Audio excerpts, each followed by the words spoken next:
La tapisserie n'est pas encore là, mais pour annoncer son arrivée prochaine, pendant quelques semaines, la célèbre pierre grise du British Museum a pris des couleurs. 37 bouleaux venus du sud de l'Angleterre, près d'Hastings, théâtre de la célèbre bataille représentée sur la tapisserie.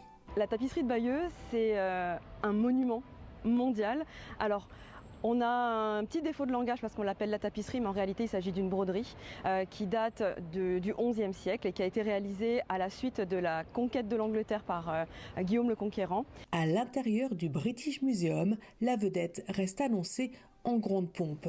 Mais pour l'instant, derrière ses portes, la salle d'exposition est vide. Une salle qui est extrêmement longue et qui va permettre l'exposition de la tapisserie dans une configuration dans laquelle on ne l'a pas encore vue, puisqu'elle sera déjà présentée quasiment à plat. Jusqu'à maintenant, elle était présentée de manière suspendue. Là, elle sera sur une table inclinée. En attendant l'original, direction Reading, à une 60aine de kilomètres de Londres. Son musée déroule déjà la même histoire avec une copie grandeur nature brodée en 1885 par 35 femmes anglaises.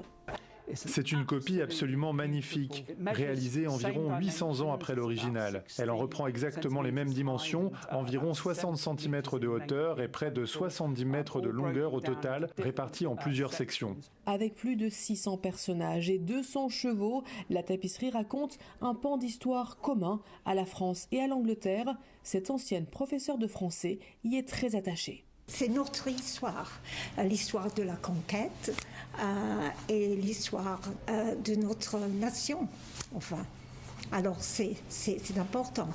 L'original a déjà été extraite de sa vitrine du musée de Bayeux lors d'une opération millimétrée. Malgré les inquiétudes de certains experts sur sa fragilité, la tapisserie traversera bientôt la Manche pour un retour historique en Angleterre.